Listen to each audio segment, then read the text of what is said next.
दोस्तों, आज की कहानी एक ऐसे पति पत्नी की है जिसे पढ़कर मेरे आंखों में भी आंसू आ गए। कहानी को पूरा पढ़िएगा, बहुत ही जबरदस्त कहानी है। यह कहानी पति पत्नी की जोड़ों की जिंदगी पर आधारित है। मुझे पहले लड़के की तस्वीर दिखाओ माँ, फिर मैं फैसला करूंगी हाँ या ना का। माँ ने रीना की तरफ देखा। अच्छा, हम तुम्हारे लिए क्या कोई अच्छा लड़का नहीं देखेंगे? रीना गुस्से से बोली। माँ, बस लड़का देखना है मुझे, उसकी तस्वीर मंगवा लो या लड़के को यहीं बुला लो। माँ ने डांटा।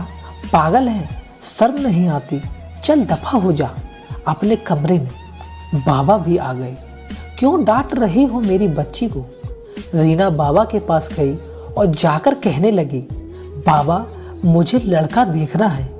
बाबा ने मुस्कुराकर कहा, हाँ बेटी, तुम्हारी मर्जी से ही करेंगे शादी। कल मैं उसकी तस्वीर मंगवा लूँगा। लड़के का अपना होटल है, पढ़ा लिखा है, लेकिन रीना को तो लड़का देखना था। रीना ने लड़का को देखा और रीना ने हाँ कर दी। 10 दिनों में ही रीना की शादी हो गई। रीना का हमसफर सुशील अरेंज मैरिज था।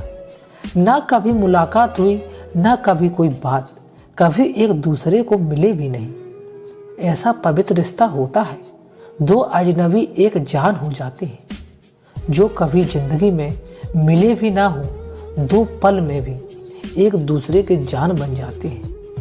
पहली रात थी। सुशील कमरे में आया। हाथ में आइसक्रीम पकड़ी हुई रीना नजरें झुकाई बैठी थी। आइसक्रीम तो रीना की फेवरेट थी। रीना के सुशील को नमस्ते की। सुशील पास बैठ गया।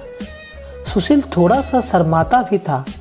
आइसक्रीम खाते हुए बोला, जितने पैसे शादी पर खर्च किए, इतने की काश मैं आइसक्रीम खा लेता। रीना का घूंघट उठाकर बोली, आप खाओगे? पहले तो रीना ने शर्माते हुए मना कर दिया।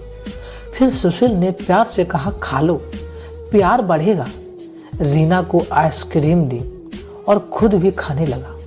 रीना सारी आइसक्रीम खा गई। सुशील ने जब पूछा, आइसक्रीम पूरी खत्म कर दी रीना? मुस्कुराते लगी, वो तो मैं खा गई। सुशील भी मुस्कुराने लगा। बहुत कंजूस हो आप, पहले कहती नहीं खाती और अब देखो सारी की सारी खत्म हो गई। यह आइसक्रीम 50-50 की थी। रीना सुशील को पहली ही रात इतना तो समझ गई थी कि सुशील दिल का बहुत अच्छा है। रात भर मोहब्बत भरी बातें होती रही। जिंदगी अपनी असल जिंदगी मंजिल की तरफ मुड़ गई थी। वक्त गुजरने लगा। रीना के भाई की शादी थी। रीना 4 महीने की प्रेग्नेंट भी थी।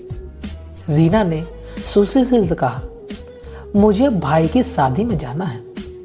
सुशील ने रीना के साथ बैठकर बोला, रीना, डॉक्टर ने आपको लंबी यात्रा करने को मना किया है, इसलिए मैं कोई रिस्क नहीं लेना चाहता। मैं नहीं इजाज़त दे सकता शादी में जाने की। रीना को बहुत गुस्सा आया।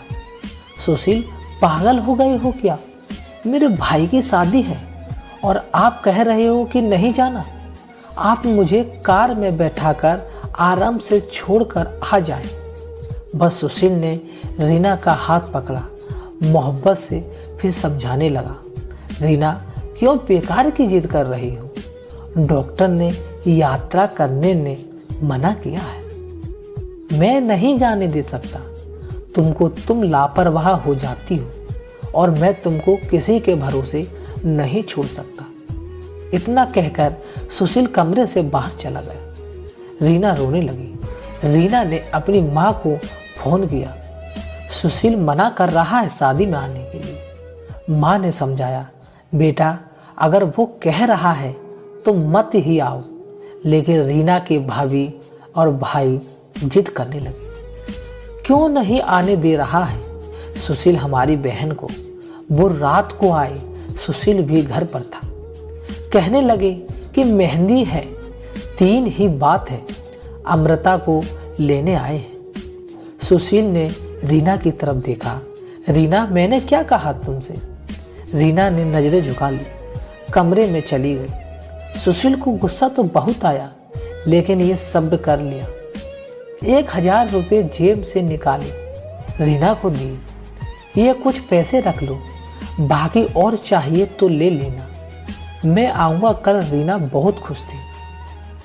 सुशील ने अपने सीने से लगा लिया, रीना को अपना ख्याल रखना। रीना फिर शादी में चली गई। मेहंदी की रात रीना की बुआ की लड़की भी आई हुई थी। डांस भी किया, काफ़ी एंजॉय किया। बारात वाले दिन जब भाई की बारात लड़की वालों के घर पहुंची तो बारिश हो रही थी। गली में काफ़ी कीचड़ था।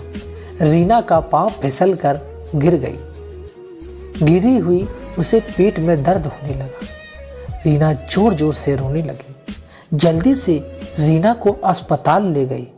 रीना दर्द से चिल्ला रही थी। सुशील को कॉल भी करने के बारे में बताया।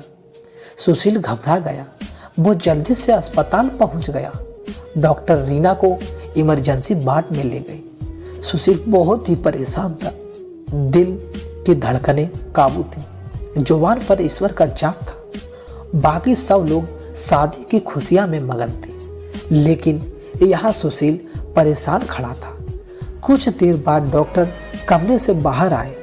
उन्हें सॉरी कहते हुए बताया, आपका बच्चा मर चुका है। सुशील बेजान सा होकर कुर्सी पर बैठ गया। दोस्तों, आज इतना ही। मिलते हैं पार्ट 2 में।